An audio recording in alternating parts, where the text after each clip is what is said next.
Is it appropriating if she's handed it? No, it isn't, I don't think. I think it's fair if your friend is Chinese. We two white girls should decide what's culturally appropriate. That's what this podcast is about.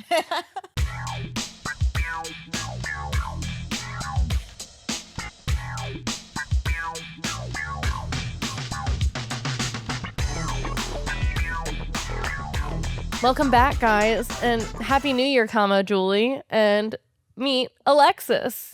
Hello, I'm Alexis. Guys, this is Alexis. She is our third new correspondent, as I'm calling you guys, like the Daily Show. Oh, nice. So, guys, Alexis is my friend from college.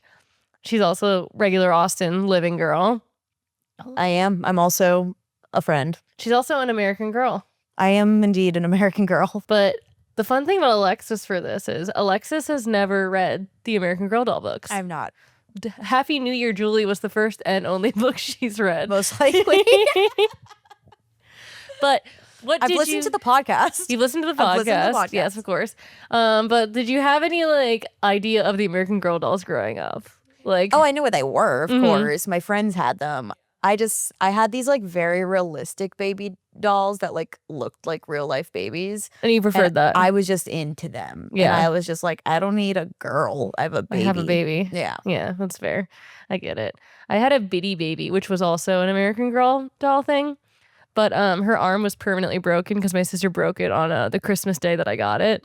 How do you break it? She was swinging her around with one arm. And it was one of those things where the body is soft, right? And they have plastic limbs. Oh. And she was swinging it around by one of the arms, and I guess she probably was poorly made, honestly, because she was maybe 7. But the arm got half swung off its little seams. Oh no. And so my Bitty Baby couldn't wear any short sleeve shirts because she had to wear long sleeves so that her arm would stay. Rough life. You know, it was the trials I had as a child. Almost like you were a bad mother. Well, maybe that's why I'm not a mother now. I'm not here to comment on who should not be a mother. No, sorry. This is the American Girl Talk is a judgment-free zone. But I did want to know, what is your favorite historical tragedy?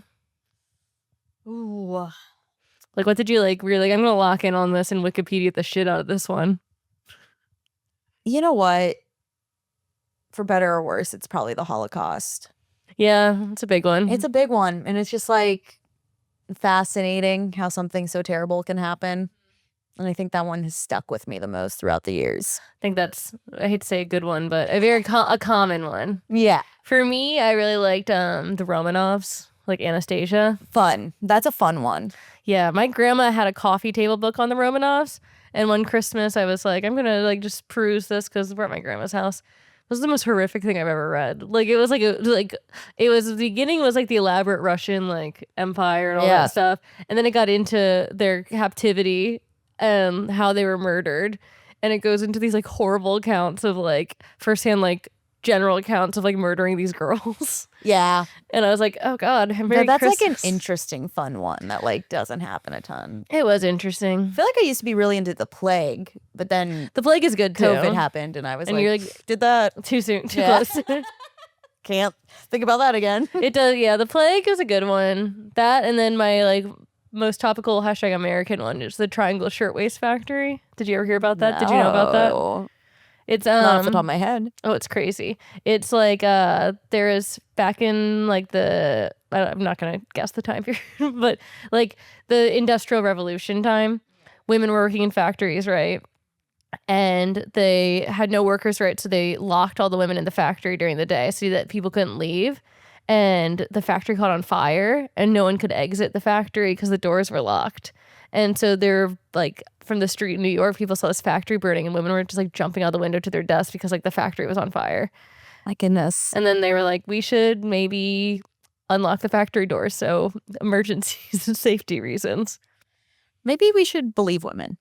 #believe women. Believe women. And so, are you excited to talk about Julie today? I am. I'm believing thrilled. A little girl. Yes. Family of divorce. Yeah, she is our first girl who's a divorce girl. And I don't know if we're the right authority on this. No, we had Chelsea on the first episode, famous girl of Family of Divorce. So I know all about it now. So I can speak to it. I've basically been through So I've basically been through a divorce because my first guest told me about it. But it does, I think it was, so every time in all the American Girl doll books, for your knowledge, the third book so far is a holiday book. So it goes Meat book, which is like introduction. Second book is about school. Third book is about holiday. So far it's been Christmas, but they switched up a little bit on us too. And then the fourth book is, I think, a birthday book. Yeah, it's birthday. And the fifth book, the girl saves the day, ? That's up for debate. Sometimes she causes the problem that she saves. And then the fifth I think it still counts as saved if you cause the problem. Yeah, but it's kind of posited as like she's the hero of the book when it's like But she did it. but she caused the problem. So it's kind of like she rectified the situation. She fixed your problem. Exactly. And then the last one is changes. And that's like something big happens. Change. I always sing that when it comes up. Change. So you have the honor of the third book, which is also maybe the most heavy marketing book because yes, you know they sell the dolls, right? They sure do. And for each book comes with a new outfit. Plenty. And the Christmas one comes with a new outfit, and the doll gets a doll. Yes. So it's meta. Wow. The doll's doll. Wait, for real? In real life? Yes. Whoa. So in each of the Christmas books, the girl gets a doll, and then you can buy the doll's doll. This is too much for me. It's a lot. It was cool though. Yeah, it's giving what's that when you have like Mary Kosher dolls? LaCroix in the scene or something like like too marketing? Yeah, like a subliminal advertising. Yeah. Yeah, like, it is for sure. You should probably get another doll. Yeah. Or ask but a for one for tinier Christmas. doll that your doll And plays get a tinier with. one. So that when you play with your doll, the doll can play with a doll. And then that doll gets a doll. Yeah. Yeah. Celia and I had a whole thing of the doll's doll. So think about that. I will think about that forever. But yeah, so what did you think of your first American Girl doll book? I will say it was a little fun, a little complex, a lot of emotions, friendship. Yeah, learning a new holiday. I learned a lot about Chinese New Year. Yeah. So and did I. A lot about divorce. Some things about divorce I already knew. But, yes. Should we get into it? Yeah. All right, let's do it. Chapter 1, Changes for Christmas. And I was like, how clever, because that's the title of the 6th book. Yes. Change. So we start in Julie's like mise en scène. She's smelling the pine. And we're like, oh, Julie, she's celebrating Christmas afar. Cut to, she's in a parking lot. Hate when that happens. Wishing she was at her grandparents' pine forest, which adds to her grandparents' lore because if they're her mom's parents, in the second book, her mom alludes to the fact that they owned an apple orchard and had horses. And I'm like, okay, so she's rich. Okay, and a pine forest? Like in Santa Monica, yeah. Whoa. So there's a lot going on. In U.S. dollars today. In U.S. dollars today. How much do you think that? They are they are the founders of Silicon Valley. Literally, they sold it all off and made a ton of money. And that's Julie's origin story. Love it. But so Julie is in a parking lot and she's kind of wistfully thinking about how she is not going to have her regular Christmas this year because in the past her whole family has gone up to her grandparents' house and spent the holiday with them. But now that they're divorced, they have to split Christmas Eve with her mom and Christmas Day with her dad. 2 Christmases. 2 Christmases, which everyone thinks would be fun, but turns out is a little bit more I complicated. think it's a selling point of divorce for kids. It's like 2 Christmases. Yeah, but I do think it is kind of hard with divorce, as we find out from Julie, to have to like switch houses halfway through a holiday. You know? I wouldn't know, but like, can you imagine? can I empathize? Yeah. It's like I know even my sister, like her husband's parents are divorced, and then it's like split between my parents and then 2 separate parents. Yeah. It becomes a lot. Yeah, I mean it's fun in concept, and you want to spend Christmas with your kids, so it's like the big one, you know. It is the Easter, big one. take or leave. You can have Easter. I I'm don't surprised care. Mom gave up Christmas. She was like, take them So Mom, for a week. Crazy. Let's see. Chelsea and I in the first book talked about this. We think Mom is giving energy of a woman who, if she was born in a different time period, wouldn't have had children. She is like, we're guessing she's like late 30s, early 40s. And she's like, I'm moving my kids into this apartment above my shop, and I'm just gonna like live my like creative woman life. I got the vibe that she was having fun being single. Like, Yeah, she is. She is for sure. And then speaking of which, you don't know this because they didn't allude to it in the book, but Hank, the guy who's working at the Christmas tree farm, we think he's Mom's secret boyfriend. Because he's in the first book a lot when they move in. He's like around every street corner. He's everywhere. He's everywhere. Yeah. And so I was jump scared by Hank showing up in this book. Or he's like the mayor of San Francisco or something. He's just like that character. He's like a Kirk and Gilmore Girls, where he just has every job and he shows up constantly. So he's at the Christmas tree. He's selling the Christmas trees actually for the Veteran Center. He's a vet from Vietnam. Oof. I just hope he's doing okay. And yeah, he seems okay. The PTSD from that one, I think, was that's how rough. Julie saves the day. He has an episode. Oh, really? I don't know. Oh. I'm not there yet. That's not the book. You should write it. My Julie fanfic, guys. But so she's talking to Hank, and they're talking about how they don't even have a Christmas tree this year because Mom didn't have time, and they don't even have enough money to get it. And Hank, which I didn't really understand, he gives them a Christmas tree that's like a sapling that's like still planted, I guess. And it's I was confused. Okay, yeah. Because he basically is like, oh, I have a tree that isn't ready to sell yet, but it looks like a pretty standard sized tree. And it's going to go to the Veteran Center after Christmas. But he was going to plant it after, like in the ground. Yeah. And that's how I was like, is it okay for it to be indoors? If you're going to do that, like... Well, and this is stupid because I don't know the geography of San Francisco, but do Christmas trees like survive in San Francisco? Like do furs? It can get like cold, but I don't know. We really should have had a Christmas tree expert on. Yeah, next time I'll have a Christmas tree expert. But Hank decides to let the girls like he loans the tree to the girls. And again though, if they're gonna decorate it, I feel like that will like ruin the integrity of the tree a little bit. Like nice enough of him, but also just like you could have just gave them a tree. I know. You have all these trees. I know. It's getting close to Christmas, so it's not selling all of them. Yeah, I guess. I think it's an excuse to come visit their mom, though, to pick up the tree. Oh. You see? Well, I was going to say, if you're trying to get with the mom, give them a tree, and she'll be like, well, thank But yeah, you. I feel like he did technically give them a tree, because what are you going to... It's not like you keep the tree forever. Like, it's basically the removal of the tree, too, which is half the pain of having a Christmas tree. Honestly. As someone who gets live trees and puts them in apartments, it's always a mess. You get a live tree every year? Yeah. Oh, wow. I didn't know that. Yeah, I don't know. I started like when I was in Miami and I just kept rolling with it. Where do you get them here? Christmas tree lots. Hank. Hank. Home Depot, usually. Oh, sorry. Okay. Hank at Home Depot. I didn't realize that. How big are they?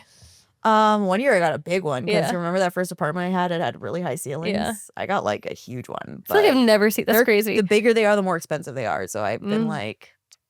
I normally get like a 5-6 footer now. I just have that tiny little thing, but it's perfect. It's cute. Yeah, I like it.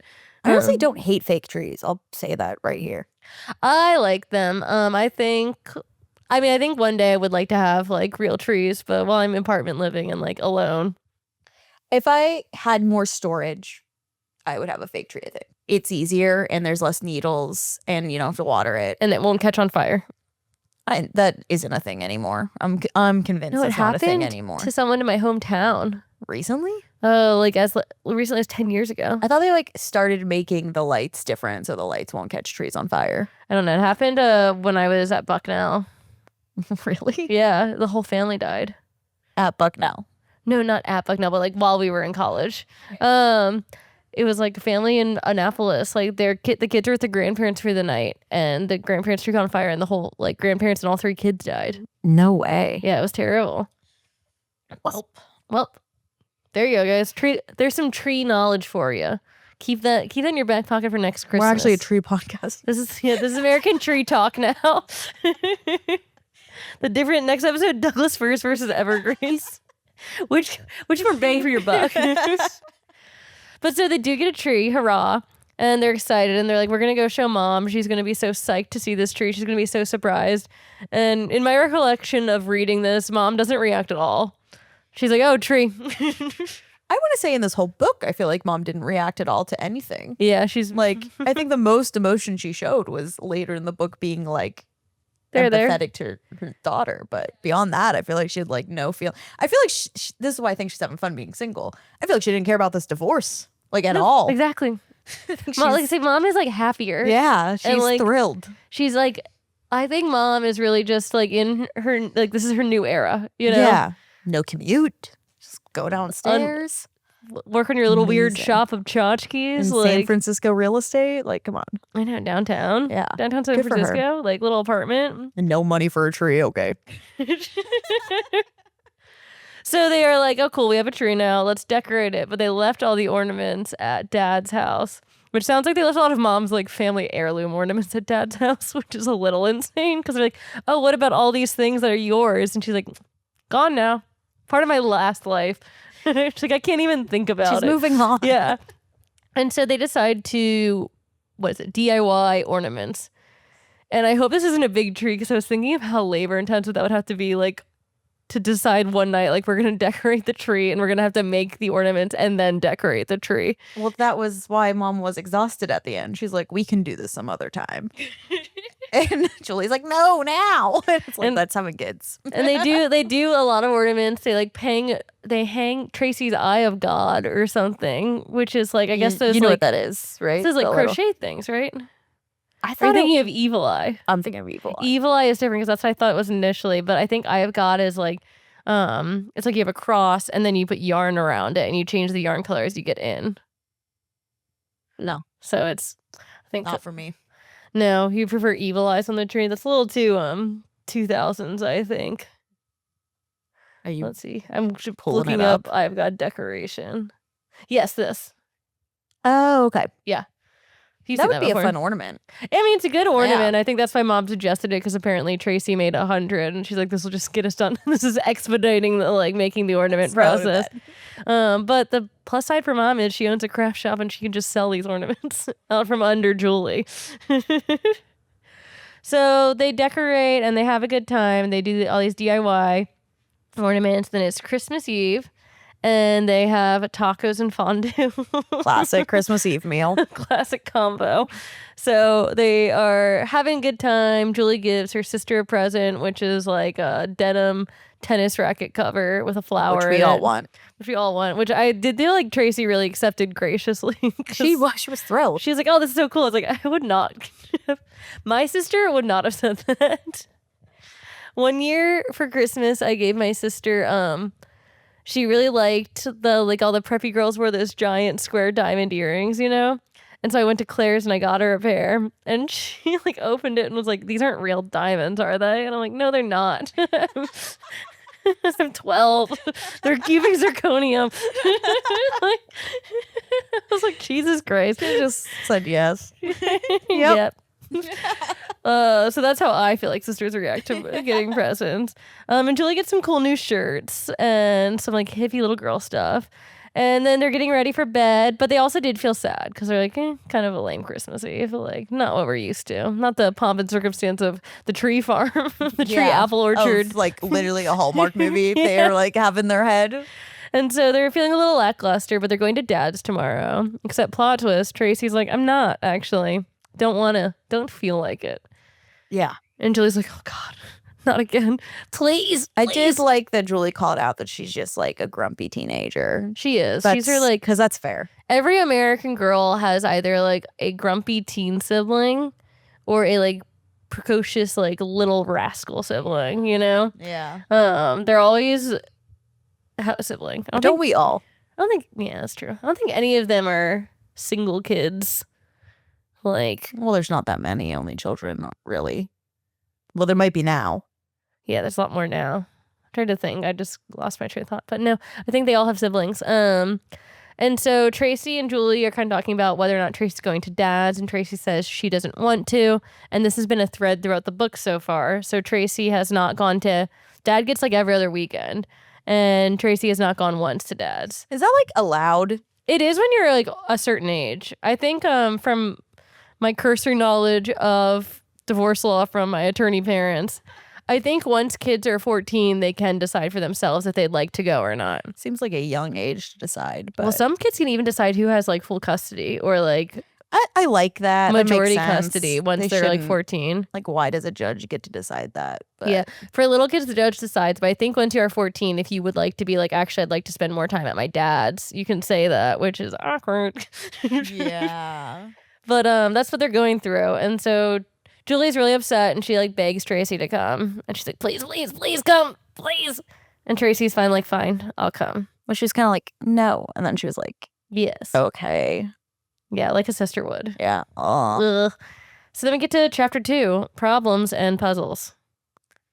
Puzzle. Puzzle. Do you like puzzles? I do love puzzles. They're really Yeah. fun. They're really relaxing. I like doing them when I watch TV. Yeah. Yeah. I enjoy having some noise on in the background, but Yeah, I couldn't puzzle something in to quiet. focus That'd be on. insane. Really right. That would be a bad sign. When I'm supposed to single task when I can multitask. Crazy. I actually pay attention to TV better when I'm puzzling because I'm not on my phone. I was like rewatching a show while I was puzzling and I was like, I missed that whole plot point. I was literally just thinking about how I used to make fun of my dad because he would fully be reading a book while watching TV. And I'm like, there's no way you're consuming both of those medias It's just the noise. But then I was like, wait, I am on TikTok on my phone and watching TV constantly. It's the same thing. I just can't have like silence. Yeah. Like when I work the whole time, I need noise in the background. Even if I'm like uploading a video and it's like quiet for a minute, I'm like, oh God, I need something. It's too quiet. My thoughts, I can hear them. But Merry Christmas, Alexis. Bye, Mom. Bye.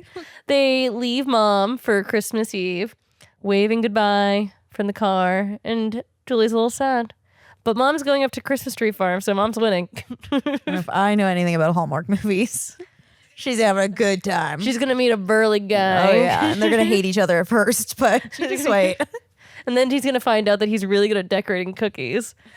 And he's like, well, you know, Christmas used to be my favorite holiday. And she's like, how will he love my children? You guys watch it next year on Hallmark. It's just called Julie's Mom's Christmas. Without her. This is our way out, Caroline. She is actually very Hallmark, you're right, because she owns a shop. She owns a shop. Her parents own all the Christmas land tree in Northern farm. California, apparently. Wow. This is waiting to be written. So obviously they get to Dad, and being a dad, he did not decorate for Christmas. He tried. He got the tree that I have, a tiny, tiny little tree that he put on like the table. I'm And gonna they're now like, call your tree the divorced dad tree. the divorce. And they're like, well, this is really a bummer because it's Christmas Day and there's one tree. And he's like, well, I also have homemade cookies. And they're like, we didn't know you could make cookies. And he's like, I didn't. The neighbor gave I them don't to know me. how to do that. And I'm like, the neighbor must have been like, wow, this guy's so sad now that his wife and children left. He has his whole house all to himself. Well, that's the other thing we've talked about, and I'm going to keep harping on it every book, is I think it's crazy that Dad got to keep the house and Mom and the girls moved into an apartment. Yeah. Like, because he's a pilot, so he's never there. Yeah, that makes no sense. So they have an empty house now that he occupies, like, Also, that's just not how divorce works typically. that the kids moved to an apartment above a shop in like and downtown San normally Francisco. the mother normally keeps the house. Actually, like I know. Well, from this my is the experiences. 70s. Sexism was rampant. I guess She must have wanted out. So I want he- your dad's stats on how often the dad keeps the house alone. I'll ask him, and I'll come back. I'll come back for the next episode with my dad's opinion on how often the dad keeps the house and the kids and the mom move out. So they are like distracted by the fact that Dad didn't make make cookies by the presents, and Dad got Julie a Nancy Drew book. Inception. Yeah, and I always find it weird. This is the thing. So a lot of the books are historical, like old, like 1800s. But they have 3 in like in the 19 and more. But like they have 3 after 1930. And so it's weird when they bring up like cultural touchstones, like when one of them is going to see like Snow White or something. And you're like, oh, I don't like that you've seen things that I've seen. So Nancy Drew, it feels a little like, obviously it makes sense. She's from the 70s. My mom was like her sister's age, and my mom has still all of her old Nancy Drew books. Really? Yeah, they're so old. They're probably worth money now. Yeah, they're very cool, and the art's really cool, but the Yeah. pages are so like scary delicate. Yeah. They're so brittle. And I actually have a Little Woman book from 1905, which is like crazy. It says Merry Christmas 1905 in it. So Wow. I was like, whose is this? But I love it. But yeah, so Julie gets a Nancy Drew book. And Nancy Drew's mentioned twice in this book. she is? What's the second time? Ivy's haircut. Oh yeah. Looks just like Nancy Drew. Does it though?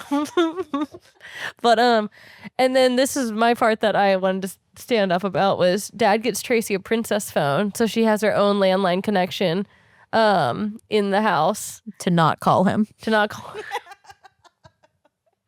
And actually, I wanted to tell you this. I read the second book with Paige. And so, guys, Alexis and I have this tradition where we watch The Sopranos together and we cook a Italian dish. We call it Sunday supper.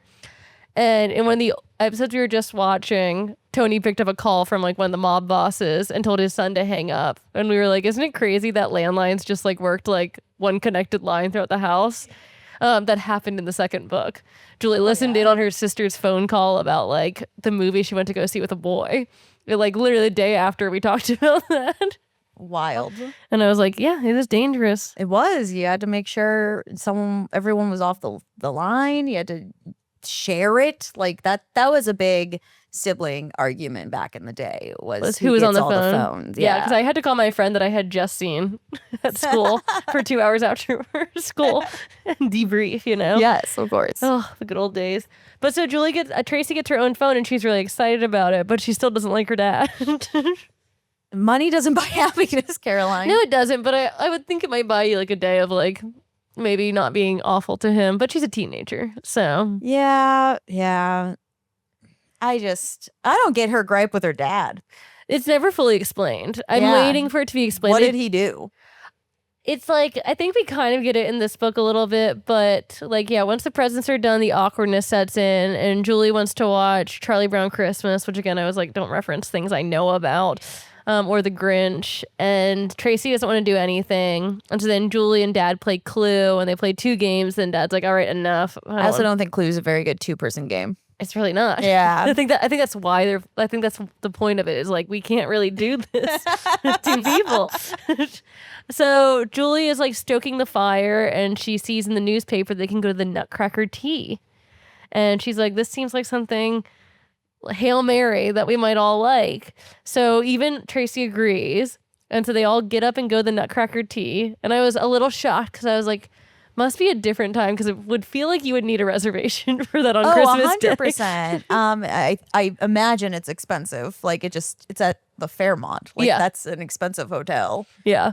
I mean, Dad pilot, he might Dad's be a making pilot. enough money. I don't know, but I was just like, this seems like a wild thing to do on a whim. Because he's looking to make his girls happy. He's truly trying to buy their love right now. I wonder if I can find the price of it in the 70s. Fairmont. I was a little jealous though. I'm like, that sounds so fun. Have you ever been to tea before? No. It's fun. I've been to like an etiquette class and that kind of verged on tea in some ways. No, the place I used to work at in it looks like it's like I typed it wrong. We'll find it out later. But in Annapolis, where I hail from, I worked at a colonial tea room and they had colonial tea and they would serve it. Right now, so for this, it's like I think between $30 and $50 depending on which tea you got. So I'm guessing in the 70s, this is probably like $15 if I'm looking at You're it. at the Fairmount. You're right. It's probably $20. Yeah. Also, that it's open on Christmas Day is wild. Hotels are always open on Christmas. I guess. Remember when I worked at a hotel? It was like the Hunger Games to not be scheduled on Christmas. You had to like be like, I have a family. You as a teenager, I have a family. I was like, I can't do it. I have a family. I have a family to take care of. But no, tea's very nice. You get like a round of like scones, little teas, and then you get like a quiche or something like savory, and then you get little like cakes at the end. Should we go do tea? We can go do tea. The Driscoll does it.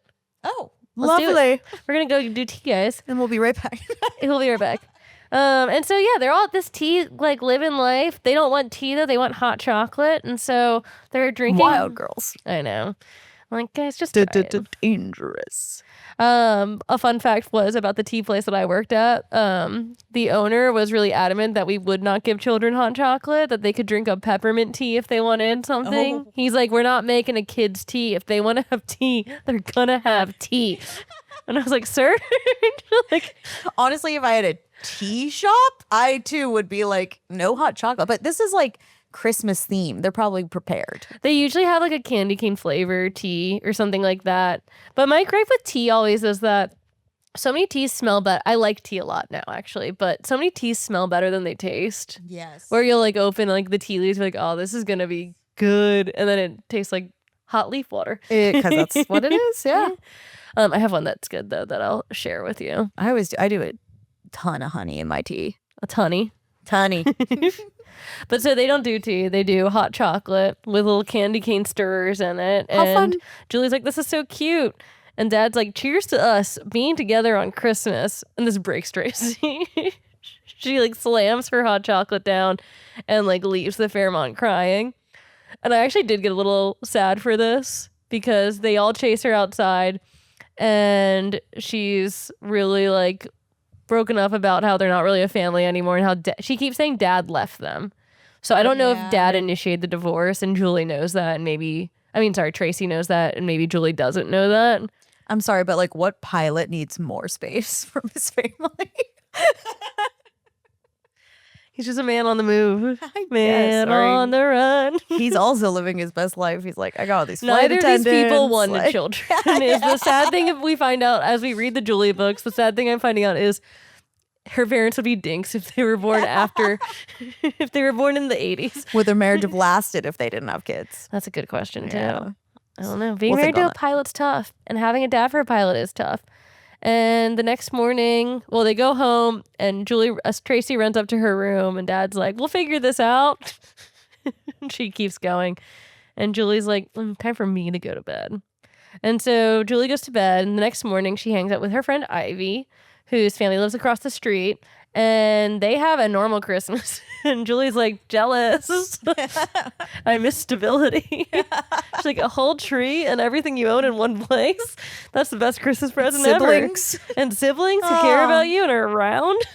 What a novel concept. Even though their dad didn't make an appearance like almost at all. No, he's very Mr. Kim from Gilmore Girls, where he's referenced but never really shown. But Julie they exchange Christmas presents, and this is where Julie gets the doll. The doll. It's called Yue Yan, I think, and it is like a Chinese doll, and it's the prettiest thing Julie's ever seen. Even though Julie doesn't strike me as a doll girl, she likes it. Hot take. She's a basketball player. We don't really get her basketball skills in this one, but people can be two things multifaceted. at once. I know they can. They do. They hoop all day. It was part of they Christmas do hoop Day. all day. Yeah. So I was like, where'd She this loves come hoops. from? Because I didn't. No, read she's the a books. hoopster, as they say. I thought she was cool. Her nickname on her basketball team is Cool Hands Albright. Long nickname. CHA, Cha. Cha. They call her Cha. That's a better nickname. So she hangs out with Ivy and they practice their calligraphy. And I did kind of skim this part hardcore. As one does. Yeah, because I was like, I don't need to learn today. But basically Ivy is showing her how the different symbols make different things, and she's showing her how to do calligraphy. They have a good day. But when Julie comes home, Tracy is gone. And apparently being at Dad's was too much, so she has returned home. And I was like, is she alone? They said her mom came down. So maybe her mom and her new lumberjack boyfriend came back together. Yeah, but also it's like this just goes into how like self-centered teenagers are. Like she just couldn't fathom being at her loving dad's house, that she had to go back with mom, so mom had to cut her trip to her parents short and come back to get her. I hate to say that it's hard to remember what it was like to be a teenager, because in some ways it is and in some ways it isn't. But like I do remember overreacting to things. And I do remember like butting heads with my parents in like a crazy way. But I guess this is par for the course. But I also feel like at the same time, my parents would be like, shut up, you're here for the week. Enjoy it. Yeah. You know, my parents wouldn't, hypothetically, if my parents had been divorced, I don't see them letting me just choose whose house I'm at week in and week out. Yeah, I don't either. It's just, And I feel bad for dad. I felt bad for dad. Also, like, don't people like she had plans? Like, parents make plans. They're like, this is my week without my kid. I'm gonna go do something fun. Yeah. You know, like. Well, it's also the 70s, so, you know, Tracy's probably like home alone most of the time. Maybe mom's like technically back, but Yeah. they're like latchkey kids, you know. This is the era of like you can fix yourself. She dinner. did just run out into the This street. is when all the kids in California went missing because of parents like this. This is the height of the serial killers in California. It was easy pickings. All these latchkey divorced kids running around. Maybe that's what happened with Julie's dad. You think he's a serial He killer? was actually Ted Bundy. Yeah. That would be a crazy. And Julie didn't have the same last name as her dad because his last name was Ted Bundy. What a twist. That's the changes for Julie. Her dad gets arrested. And she has to help him out of jail. She helps him escape one of the 3 times he escaped from. But so Julie stays with dad for the week, and yeah, they do hoops, they play games, they do like jigsaw puzzles, and this is where I think Julie said, she wishes life was as simple as a jigsaw puzzle. As a 1,000-piece jigsaw puzzle. And I was like, things are dark for Julie, right? Like, that's not easy. Like, that take 1,000-piece one takes me like a couple like 2 weeks at least, yeah. Minimum. Like, that's if I'm putting a lot of time into it. Yeah. So yeah, she must be really going through it. Yeah, she's really going through it. This is much easier than what's up here. I keep saying I feel like a child psychiatrist would have a field day with Julie. And so she spends a week with dad, and then at the end of the week she leaves, and then she's double sad again because she's leaving dad and she's leaving Ivy and her bunny Nutmeg. So she's triple sad. Yeah. So Julie's life is all about leaving people. I am now. also confused why the bunny's at the dad's. So the bunny's at the dad's because the apartment won't let pets be in there. Oh, but okay. I just assumed because her mom owns the shop downstairs, she like owned the building. I think she's renting the building. Okay. Yeah, exactly. We think mom doesn't want the bunny there. Okay, roll eyes. Well, because like Chelsea pointed out, usually when they say no pets, they're referring to cats and dogs. They're not referring to like things that are in like cages. Yeah. You know? So there we go. Even the bunny shed worse than any other animal I've ever had. That was also like one of the smelliest. Do they? I know they're smelly. I'm not gonna say all bunnies smell. I know some great bunnies, but they just poop a lot. Yeah. They poop so much. Yeah, they are cute. I thought about getting a bunny for a while. Yeah, they're cute. They're fluffy. But I didn't think I was like the right person. I was so scared of stepping on it. Yeah. And if you just let it hop around, that could happen anytime. I know. They feel so delicate. Yeah, that happened our other Chelsea. And she steps on her bunny. Someone stepped on its tail and it like their tails come off, guys. It did, and it like they had to rush it to the vet. It was this whole thing. This was many moons ago. I remember that was horrifying. Yeah. Yeah. If I had a bunny, I would name it Chester Alan Arthur. I had a bunny and I named it Mocha Mumu Lulu Chi Chi. Is that what its full name? Yes, because it had like this like it was like white with like mocha-y brown spots. Yeah. She was very cute. She hated being held, which was like why I wanted a bunny. That's the point of a bunny. Yeah, exactly. And that's the problem with bunnies and gerbils and things. Like you want to hold them, but they don't like being held. Oh no, she hated it. And like hamsters. Oh, I'm so scared of hamsters. Like. Oh, I had so many hamsters. Me too. They all died, didn't they? In horrible ways. They all escaped. Yeah. But they all lived like through the escapes. They all died peacefully. One of my friends' hamsters escaped for like 3 months and somehow survived, and they found it and it had like gone like feral. So then they like captured it and released it into the wild. I once like it was missing for like a week, and I presumed it dead because we had like dogs and stuff in the house. And we found him, and he was just like hanging in my closet. He was just like buried in a corner, and I was like, "You're starving? Like, why do you hate me?" I'm just trying to take care of you. It's like you're like Tracy and Dad. Oh no, I'm the dad. I just want to take care of you. I'm feeding you. So we go to chapter 3, Good Fortune. So Julie's post-Christmas hangover is in full force. She's feeling sad. She's feeling down. New Year's Eve passed without much ado. But she's like basically back at Dad's house for a weekend, and she goes over to Ivy's house, and it's time to clean. Time to clean the entire house. Miss Ling opens the door, and like it always says how Miss Ling's dressed nice, but today she's dressed like a tomboy in like baggy clothes. Cleaning clothes. Cleaning clothes. Yeah. And so they are like, let me see. Yeah, they're cleaning the house for the whole holiday. Did you ever have to do that? Did you ever have to clean the entire house with your family?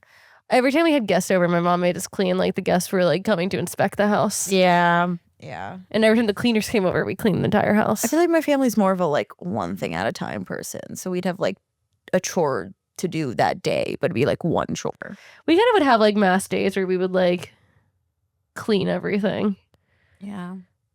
We do like I hate cleaning. I hate cleaning when I'm told to clean. I love cleaning when I like when it's my choice. Oh yeah, I love cleaning actually. It's like relaxing.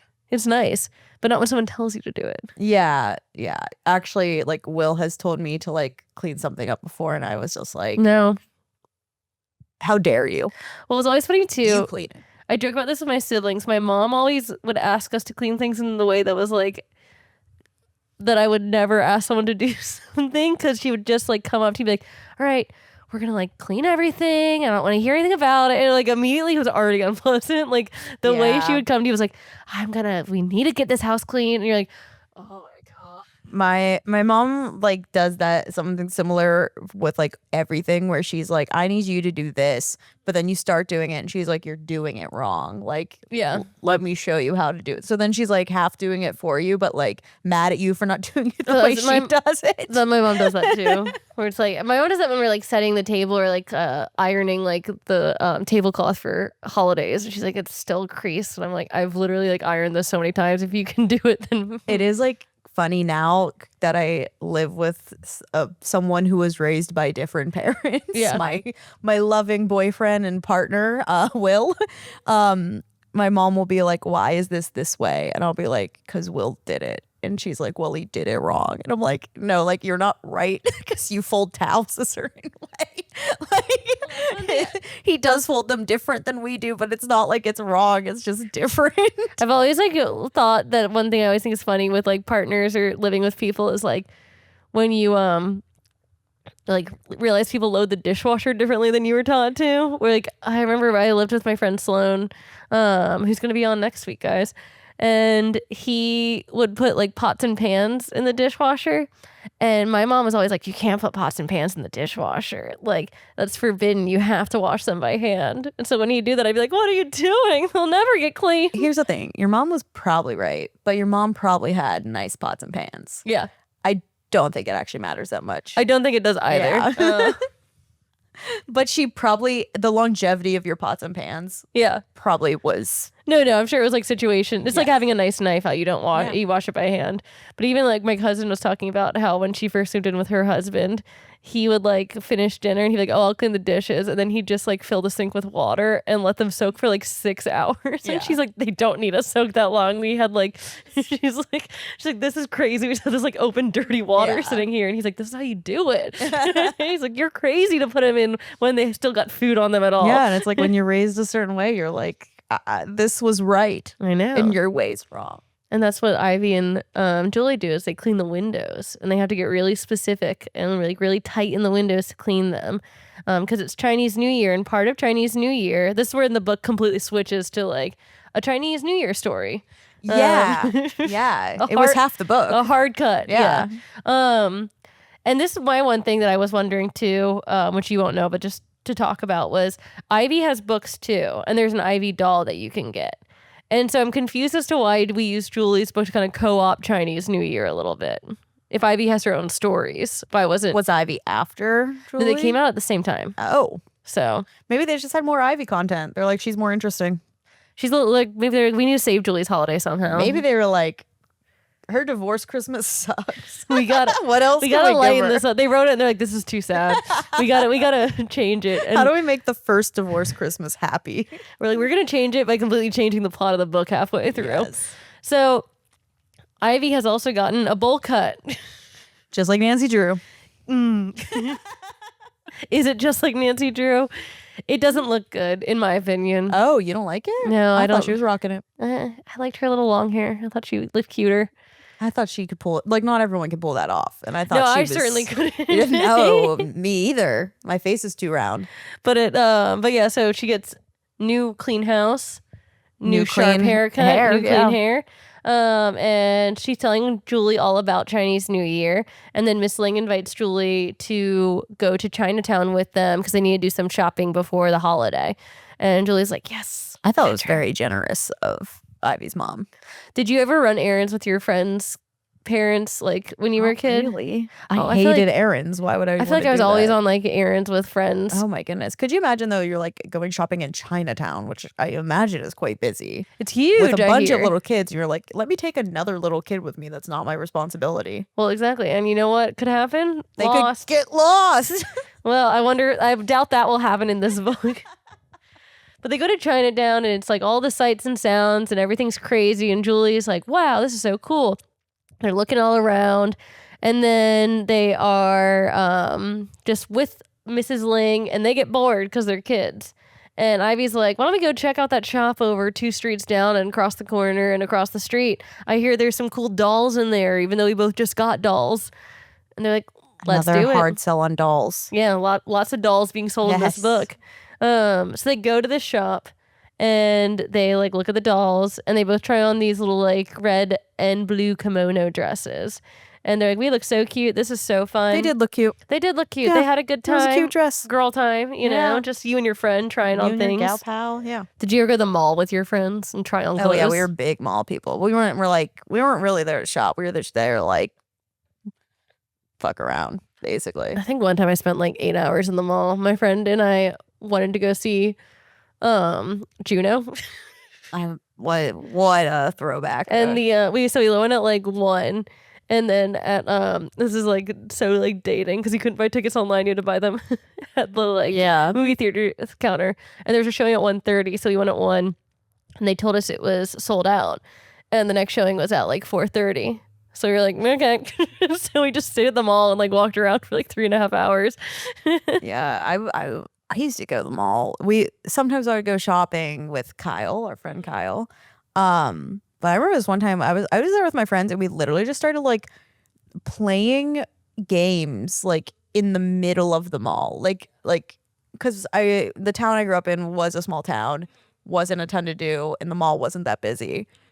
But it was like a huge space. So like we got like toys, like, you know, like from like vending machines, like bouncy balls and stuff. We were just like, we made up some random game and we're like playing it in this huge part of the mall and had like 3 people walk past us the whole time.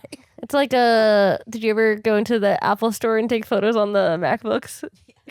And then log into your Facebook and post them. Simpler times. But Ivy and Julie are kind of living that life at this store until they leave the store and they realize that they did not tell Ivy's mom that they had left her vicinity. And they are in Chinatown during Chinese New Year, so it is like crowded and they are lost. Oops. Did you ever get lost as a kid? No, but my brother did. My brother also would just like run off a lot. He was like a little bad boy. My brother got lost in the mall once when he was like 3. And we like, It's very young. we were watching a magic show in this like kind of middle area. And we all stopped, didn't pay attention to him. We were with his nanny.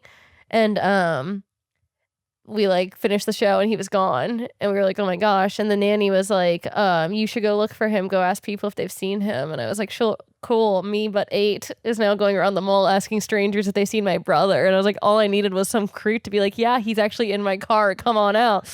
We found my brother a few like 30 minutes later. There was a Warner Brothers store in the mall at the time, if you remember those. Yeah, I do. And they have a spaceship in it that shows cartoons, and Patrick was just sitting in the spaceship watching cartoons. Oh my goodness. It was like the store next to the magician's thing. So he probably just like stood up and walked into it. That is so funny because that's like such a simple little thing a kid would do. And I bet your parents were like scared shitless. Oh yeah. No, it was Yeah.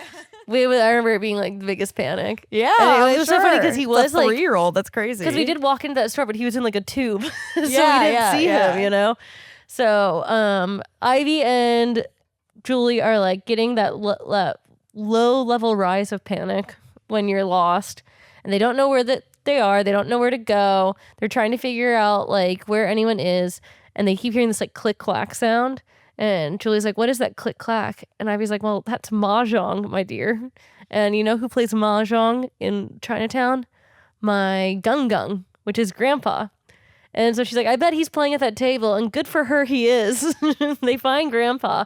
And I forgot to mention too, Ivy's family owns a restaurant in Chinatown, which is called the Happy Panda, which I think is actually... did get there at some point. Yeah, and I kind of was like, okay, I kind of skipped over that when I was like reading that chapter, and then I realized it retroactively. It makes a little bit more sense now, because like if they own a restaurant, there's at least an anchor point that Ivy can like figure out if she knows where her grandpa is. So grandpa finds them, and they end up finding mom at the fortune cookie shop. And because mom was also panicking, but she figured like maybe they just went to the next stop of the errands, which I guess is like the smartest thing to think. Yeah. But I thought the doll shop would have been smart too. You would have thought dolls. They're They're big girls. dolls. They're American girls. American girl dolls. They need their dolls. And so they're back safe, and they get fortune cookies. And Julie says, new beginnings are like new shoes. And she's like, what does that mean? She goes, a metaphor, perhaps for life. They pinch and they hurt, but eventually they feel good. They take some getting into, you know? New Year, take some get. This is especially relevant for Julie. Yeah, she's like, what a find. What a prescient, Yeah. what a prescient cookie for me. Chapter 4. Gung Hai Fat Choy. Sorry if I mispronounced any of that. I won't be saying it again. As a thank you for all her help cleaning and getting lost in Chinatown, Mrs. Ling and Ivy invite Julie and her entire family to Chinese New Year. And Julie's like, gulp. And I'm like, it is kind of crazy to be like, I know these people just got divorced, but I'm going to invite them 6 months after the divorce to something They were together. all neighbors. So I know, it would be but- rude to like what she doesn't invite the dad who still is her neighbor. No, she only invites the dad. That's what I would do. So Julie is like, cool, we'll all be there. And then she immediately starts eating her nails to death. Yeah. Like, I didn't need that image in my head. I know, it was really talking about her like, it pulling was like apart a her nails. full paragraph about how much she was eating her nails. And I'm like, God, child therapist would love Julie. Mom comes in and is like, hey, don't do that. What's going on? How are you? And Julie spills and is like, this holiday kind of sucked because of you guys getting divorced, and everything feels out of sorts, and Tracy's not talking to dad, and I just want everyone to be happy, and I don't know what to do, and now we're invited to Chinese New Year, and we're all supposed to go as a family, but no one wants to talk to each other, and I don't know what to tell people, and it's going to be bad luck. And I was like, Tracy and dad, they'll figure it out. Not our problem. Not my problem, that's for sure. Definitely not Julie's mom's problem. And she's like, you know what? Maybe we'll just figure this out. And She maybe was like, I don't even care about this divorce that much. I know, she's like, hey, I'm over it. I'm over it. I'm over that It marriage was my idea. in the past. Literally. She's like, maybe we just do something cool as like a new broken up family, and this is the first time we try it out. I'm like, What's the timeline on this divorce? How long ago was it? so they moved out in the beginning of the school year. So Okay. So it's almost like 6 3-4 months. months, yeah. Yeah. So it's not too recent. I think, like, I mean, it sounds like they were already divorced. So it sounds like maybe dad was, I don't know. The way it implies is that, like, the move was the last step, obviously. So I'm guessing it's, like, been, like, 4 or 5 months since the parents decided to separate and, like, start the process of, like, moving out and things like that. So, yeah, they're all going to spend Chinese New Year together, and it's going to be fine. It's going to be fun, and we're all going to have fun. And I thought, what better way to like test your family's fortitude by at someone else's family's important holiday when everyone's on their best behavior. So it's time for the Chinese New Year celebration, and Julie goes over to Ivy's house, and ba-bam, blue kimono dress is there. Julie's got a new fit to wear. She looked so good in it. They had to buy it. They had to buy it, and you can buy it too. Link below. Well, this was crazy because Julie, I think you can buy, she also mentions her velvet Christmas romper a lot. I think you can buy both Julie's Christmas outfits, which I think is a double bonus for them. Oh. So I think you can buy the kimono and you can buy the velvet Christmas romper. She did mention the romper. She also did at one point mention she just happened to bring it with her. And I'm like, who brings their fanciest thing by like circumstance? She's just a kid. She's carrying around her velvet romper. Crazy. I'm like, she's a fashion girl. basketball I thought she was a fashion girl. hooper. You said it yourself, she contains multitudes. Hi. An onion with many layers. Julie's an onion. So they go to Happy Panda, and Popo, which is grandma, puts the girls to work, much like your mom, teaching them how to fold napkins the correct way. And they put little like candied fruits out, and so they're basically, I think the Lings were like, you know what, we need an extra kid to help us, and we're gonna pretend if we're gonna teach Julie this. All this is fun, Julie. That's like you get a kid whose culture is different, and you make the chore sound fun. Yes, and you're like, you know what we're gonna do? We're gonna clean the house. Do you want to help? And they're like, yes, please. It's so cool. It's new and exciting. And so then everyone's arriving, and Dad comes and he brings a little gift, and Julie's like, thank God he knew to bring a gift because I forgot to tell them that they're supposed to bring gifts. And he's like, I haven't had a Chinese banquet since I was in China. And this is the only time Ivy's dad shows up. And he's like, when the hell did you go to China? We're not allowed there. It was just a fact check. Some other dad. Like, actually. And we find out that Julie's dad flew the American, like, ping pong team, table tennis team, to Japan, and they had to make a stopover in China, and they stayed there. And then they mention crazily, and then they don't explain ping pong diplomacy, which was like Nixon's like rule for like making our relationship with China better. And that's all I can tell you because that's all they tell us. And I don't remember learning about this in school. And calling it ping pong diplomacy is crazy. I feel like I get the gist. I think so. Like, we try to bond over ping pong, so... It reminds me of that scene in Forrest Gump where he's playing ping pong. Yeah, I think that's it. I think that's literally it. Yeah. It's the scene in Forrest Gump, guys. That's all it is. That's all it is. But remember, Julie's dad flew the plane. Julie's dad flew the plane that Forrest Gump was on. And he's also Ted Bundy. So keep it straight, guys. And so then Mom and Tracy show up. And they also give a plant and a gift, and they're all seated together, and Julie is on like high alert for family being awkward and rude and stuff like that. But anxiety first, out of control. Gung tells a story of his grandfather or his father who came from China to San Francisco and was the first in a foreign land and had to learn a language and customs, but opened Happy Panda to keep up the family traditions. And Gung is so happy to be spending the holiday with all these people, new and old, and celebrating their family's traditions and honoring the Chinese New Year. And we're like, that's very nice. Thank you, Gung. And then they're eating, and they eat bird's nest soup. Have you ever had it? No, I haven't. I have. Is it a bird's nest, really? No, it's like, you know that, I don't even know what it is, but it is just like, almost like, what is it called? Onion straws. Oh, so like, yeah, it looks like a... It's kind of like that. It's like a noodle. Yeah. But you just like... That's what I thought. Put this hard noodle in the soup and it will soften. Mm-hmm. But it does look like a bird's nest when it's like sitting on it. That's cool. And Tracy's like, ew, gross. And then she eats it and she's like, oh, it's good. And then Dad's embarrassing everyone by not being able to use chopsticks. But then Tracy... For someone who's been to China. Yeah, he's been to China. He doesn't know how to use chopsticks. He's been to Japan and China and he can't use chopsticks. Okay, Dad. Okay, Ted Bundy. But Tracy, local teen who's hip on things and lives in San Francisco, tells Dad to keep the bottom one steady and like just tap, tap, tap with the top one. And Julie's like, perhaps an alliance is forming. Perhaps we're getting closer to being a family again. They spoke. That's the only thing they do too. Which I will say I did like because you don't solve problems overnight. No. And I appreciate that actually we've had 3 books of like Tracy and Dad trying to figure out their issues instead of just like a Full House moment, like sad scene, you know? I would still like to know what the issues are. She did say at some point, I feel like you divorced us. That's what I think the issue is. That's intense. I think Child therapist. I think she's blaming the divorce on Dad. Yeah. Do you think he cheated? He's a pilot. And I think Mom cheated, honestly, with Hank. True. But we'll never know. Or maybe maybe she found out he's Ted Bundy and she's not into it. Weirdly. Not into it at all. And then, so we're eating, we're having a good time, and we get one more story, The Legend of Nian. Again, maybe I mispronounced it, guys. I don't know. I'm trying my best.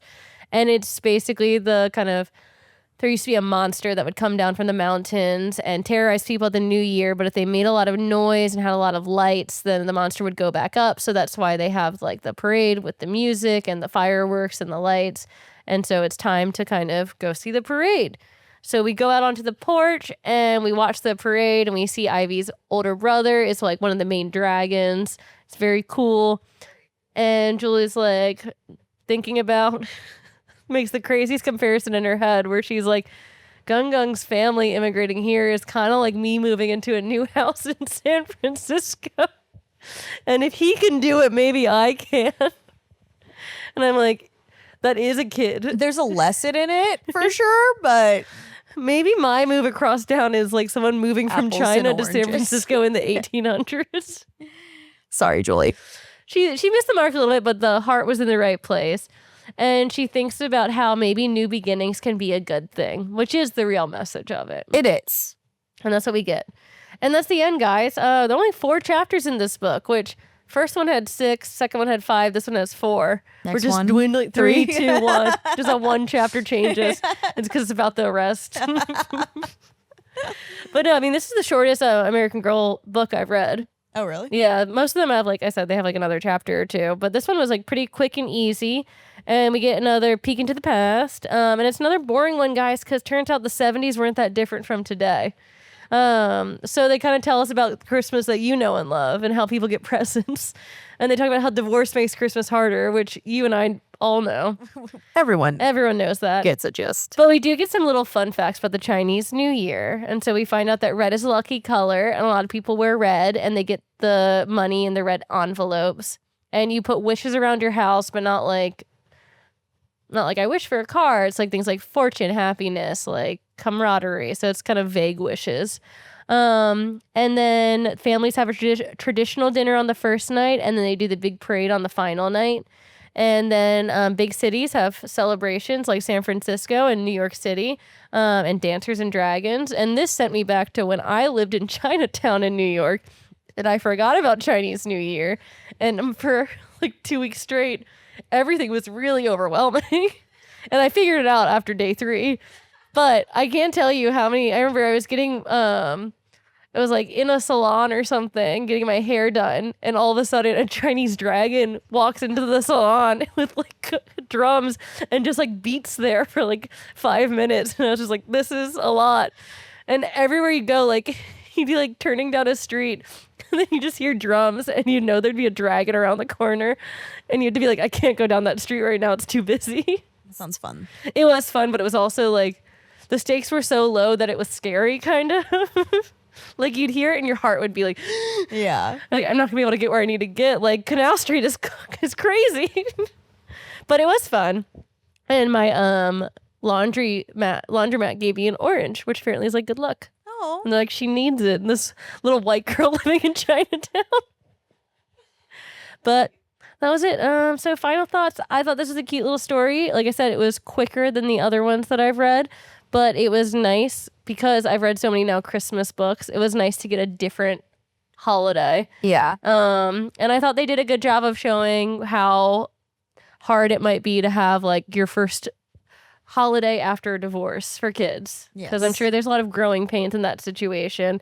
And I think one thing I like with American Girl books, and kind of I think what they're kind of doing with Julie, which I think they didn't really have the opportunity to do with other books, is because she's more modern, they can kind of more situationally address something that kids deal with. Like, I'm sure a lot of kids who read Julie had parents who were going through divorce or divorced and could have felt like related to that. So I think when they kind of bring up these topics as if they're not easy, I think that's a nice thing for kids to read.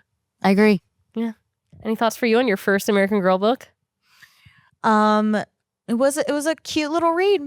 Yeah, I can see why kids like them. I can see why you like them. Had a good time.